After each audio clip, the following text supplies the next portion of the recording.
কিরে আইসা দাঁড়ায় আছিস কেমনে? বস। কি গাছ বসতে কইছি তোরে। এটা থাপড় দেবে আমারে। এমনে বসতে কইছি হারামজাদা। তোরে কোন সময় আমি বিয়ার প্রস্তাব দিলাম? দেখ দিনি। এটা থাপড় দে একবারে তোর গাল মালার টাস টাস করে ভাড়াই এলাম আমারে। শোন, আমি কতদিন ধরে কইতাছি তুই আমার বিয়েটা কর। বিয়েটা কর না। কে? বিয়েটা কর। কোন দিন আমি মামিরে কইলাম তোরে বিয়া করবো আমি? তোর মামিরা না কস আমারে ক। এই যে একটা থাপড় দিন বেদ। তুই থাপড় দিলেও ভাল লাগবো। শুধু দিয়াই দেখ একটা। শুধু দিয়াই দেখ থাপড় একটা। তোকে বাড়িতে থাকবো আমি কাম করে খান রাখবো।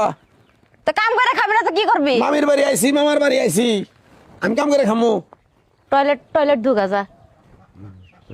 যা টয়লেট ঢুকা। তোরা আমি বিয়া করুম পাগল হইছ। তোর বিয়া করে মরার বুদ্ধি। হ্যাঁ আমি পাগল হইছি তোর মতো একটা বয়রারে বিয়ে করে নিজের জীবন শেষ করবো হারামজাদা। কইলাম তোর মতো একটা বয়রারে বিয়ে করে আমার নিজের জীবন শেষ করবো নাকি? হ্যাঁ আমার জুতা দিয়ে তোমার গালের মধ্যে বাড়ি দিয়ে আমি পরে জরিমানা দিই তোমারে। ভালো বুদ্ধি বাড়ি করছাও। ভালো বুদ্ধি বুঝো নাই? শোন শোন শোন এই শোন শোন কি হইছে? মা এই যে 5 কেজি দুধ নিয়ে আইছে মা, যা বিক্রি করে দেয় গা। দুধ দুধ দেখ আছে মামি আমি দুধ খাবার চাইলাম কোন সময়? আমি দুধ খাবো আমি আমি আইছি মামি দুধ খিলাবো নি। এই! তোর কোন লাগবা? তুই কি শুরু করছিস? হ্যাঁ, মা পাগলামি। চুপ কর, একটু মজা নিতেছি ওর সাথে। আমার এই বাইকনারা একটু বয়রা দেখে ওর লগে সবসময় তোরা মজা করস। ও আইছে বেড়ে কিন্তু বেড়ে লিগে কয়দিন বেড়াইবো আবার চলে যাইবো। ওর লগে কেন এরকম করস? আচ্ছা মামি তোমার ব্যবহার তাকে বাসার লাগা তুমি আন আমার এই বোনের নগে নগে তুমি আমার বক্তা চাও। না রে, বকি না, তোরে যাতে না বকে এই জন্য ওর একটু বকা দিলাম। শোন আমি আমি ও আমার কয় বিয়া করবার নিকে কস মামি না সম্ভব। এ শোন শোন কি এই! পিঠা বানামু, পিঠা বানামু। আঙ্গু মা দুদিন ধরে বিষ নাই পড়ছে ওটা হারে না অবস্থা খারাপ। আরে কইছি কি আসিস না, সবসময় খেলে আসিস। আমার মেঘলা আসে তাই গো, ও আসবো না, পুলাকন মানুষ বুঝে না।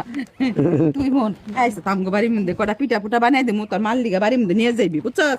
এই যে গাই পানি নিয়ে আইলাম, দুধ নিয়ে আইছি। আঙ্গু মা আবো মঙ্গলবার দিন আবো। ও আইবো? মঙ্গলবার দিন আবো। তাহলে তো ভালো হইব। তাহলে আজকের দুধটুকু বেঁচে ফেলাই, পরে মঙ্গলবার যখন আইব তখন গাই ধুয়াইয়া দুধ পানাইয়া পরে পিঠা বানাই দেমনি।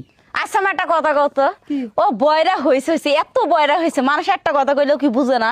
আরে এই তুই এত বয়রা কে? হ্যাঁ জন্মের পর থেকে এইরকম দেখ আছে মামি বক্তাছে কি নাকি আমার হইতে। বকে নাই তোরে, ও তোরে বকে আমি নাই। কইলাম চ তুই আর আমি পালাই যাই বিয়েটা করি গে। ধরো আমি মামির দুধ খাবো কি নাকি আমি মরলাম রে আমি কষ্ট দিয়ে আমি কি উল্টা করাই পাল্টা না। কথা কইবি, তুই বুঝছ না? কে? আমি জামগা তোমার মেয়ে খেলে আমার বকে আরে জামগা কই যাবি তুই? বাজে গিয়া। না যাওয়া লাগবো না, তুই যাবি কেন? শুন, ও আইসে কয়দিনের জন্য, ওর লগে আর এরকম করিস না। তোরা কষ্ট একটা ভালো